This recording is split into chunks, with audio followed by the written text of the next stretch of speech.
Bapak, Ibu, dan saudara-saudari terkasih. Salam sejahtera, salam damai beserta Yesus Kristus. Marilah kita membaca, mendengarkan, dan merenungkan sejenak firman Allah. Bacaan pertama.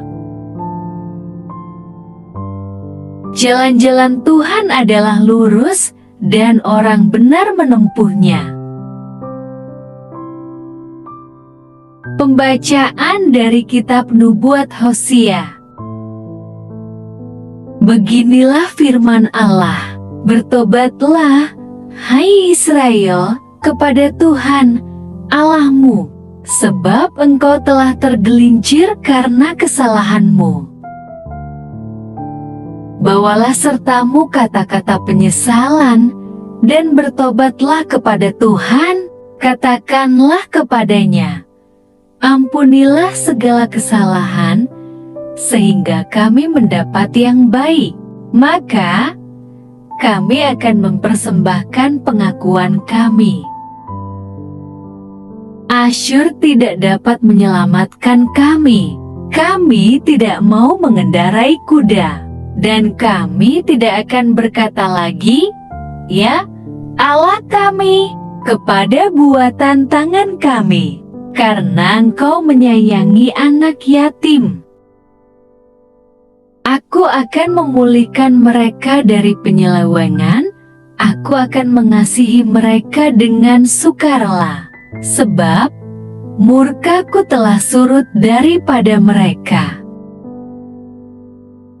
Aku akan seperti embun bagi Israel, maka ia akan berbunga seperti bunga bakung, dan akan menjulurkan akar-akarnya seperti pohon hawar.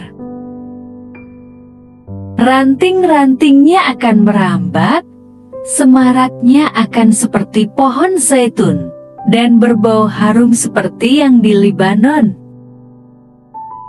Efraim, apakah lagi sangkut pautku dengan berhala-berhala? Akulah yang menjawab dan memperhatikan engkau.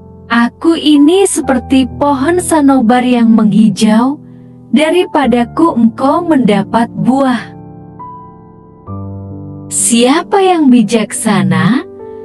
Biarlah ia memahami semuanya ini. Siapa yang paham? Biarlah ia mengetahuinya. Sebab jalan-jalan Tuhan adalah lurus, dan orang benar menempuhnya, tetapi pemberontak tergelincir di situ. Demikianlah sabda Tuhan. Syukur kepada Allah. Mazmur tanggapan. Akulah Tuhan, Allahmu, dengarkanlah suaraku. Aku mendengar bahasa yang tidak kukenal. Aku telah mengangkat beban dari bahunya. Tangannya telah bebas dari keranjang pikulan. Dalam kesesakan engkau berseru, maka aku meluputkan engkau. Aku menjawab engkau dalam persembunyian guntur. Aku telah menguji engkau dekat air Meriba. Dengarlah hai umatku, aku hendak memberi peringatan kepadamu. Hai Israel, jika engkau mau mendengarkan aku, janganlah ada di antaramu Allah lain, dan janganlah engkau menyembah kepada Allah asing. Akulah Tuhan, Allahmu, yang menuntun engkau keluar dari tanah Mesir. Sekiranya umatku mendengarkan aku, sekiranya Israel hidup menurut jalan yang kutunjukkan, umatku akan kuberi makan gandum yang terbaik, dan dengan madu dari gunung batu aku akan mengenyangkannya.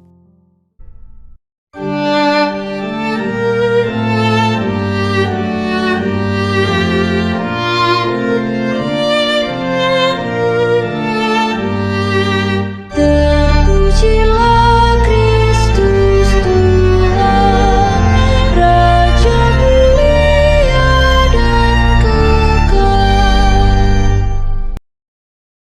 Tobatlah, sabda Tuhan, sebab kerajaan sorga sudah dekat. Terpujilah Kristus Tuhan, Raja mulia dan kekal. Tuhan bersamamu dan bersama rohmu.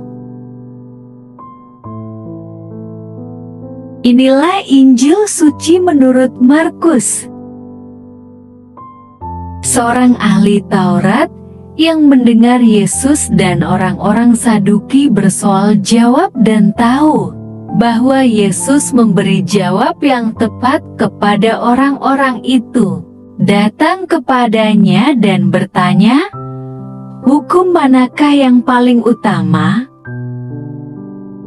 Jawab Yesus, "Hukum yang terutama ialah, dengarlah, hai orang Israel, Tuhan Allah kita, Tuhan itu Esa. Kasihilah Tuhan Allahmu dengan segenap hatimu dan dengan segenap jiwamu, dan dengan segenap akal budimu dan dengan segenap kekuatanmu.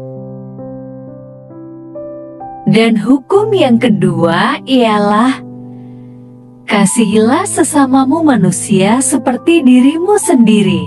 Tidak ada hukum lain yang lebih utama daripada kedua hukum ini." Lalu kata ahli Taurat itu kepada Yesus, "Tepat sekali, Guru, benar katamu itu, bahwa Dia Esa, dan bahwa tidak ada yang lain kecuali Dia. Memang mengasihi Dia dengan segenap hati, dan dengan segenap pengertian, dan dengan segenap kekuatan, dan juga mengasihi sesama manusia seperti diri sendiri, adalah jauh lebih utama daripada semua korban bakaran dan korban sembelihan." Yesus melihat bagaimana bijaksananya jawab orang itu, dan Ia berkata kepadanya, "Engkau tidak jauh dari kerajaan Allah." Dan seorang pun tidak berani lagi menanyakan sesuatu kepada Yesus. Demikianlah sabda Tuhan. Terpujilah Kristus. Renungan Injil. Bapak, Ibu, dan saudara-saudari terkasih, para ahli Taurat sering bentrok dengan Yesus. Mereka acap menempatkan diri sebagai oposan. Apa saja yang dilakukan Yesus selalu dicari kesalahannya. Mereka juga berusaha menjatuhkan Yesus dengan berbagai pertanyaan jebakan. Bapak, Ibu, dan saudara-saudari terkasih, ahli Taurat itu mengakui Yesus sebagai narasumber. Pengakuan itu menjadi begitu penting dan bermakna. Tanpa pengakuan, pertanyaan yang diajukan akan terkesan tidak tulus atau sekadar mengukur kepandaian orang.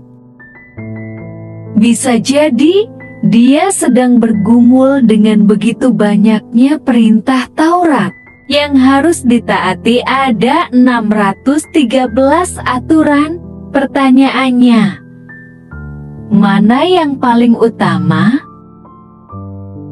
Ahli Taurat itu, meski bergelar ahli, ternyata masih mau bertanya. Dia tak malu bertanya. Pertanyaannya memang tidak mengada-ada. Dia juga tidak sedang menguji kepandaian Yesus.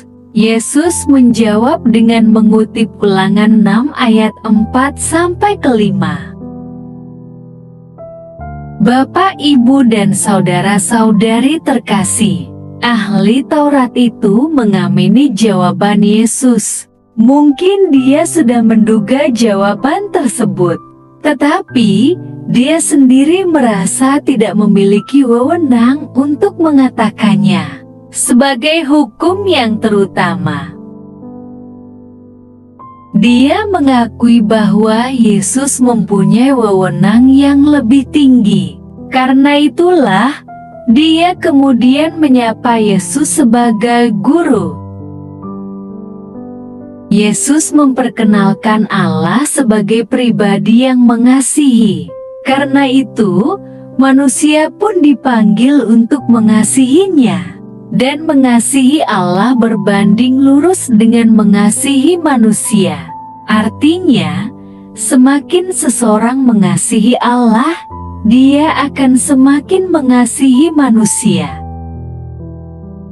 Marilah berdoa. Allah Bapa, sumber pengharapan, Engkau telah mengikat perjanjian dengan semua orang melalui Yesus yang terurapi. Semoga kami selalu berpegang teguh pada Dia dan berkembang menjadi umat yang patuh setia. Dengan pengantaraan Yesus Kristus, Putra-Mu, Tuhan kami yang bersama Dikau dalam persatuan Roh Kudus, hidup dan berkuasa Allah sepanjang segala masa. Dalam nama Bapa, Putra, dan Roh Kudus. Amin. Terima kasih sudah mendengarkan dan merenungkan firman Allah. Jangan lupa subscribe dan jangan lupa juga aktifkan loncengnya. Terima kasih, Tuhan Yesus memberkati.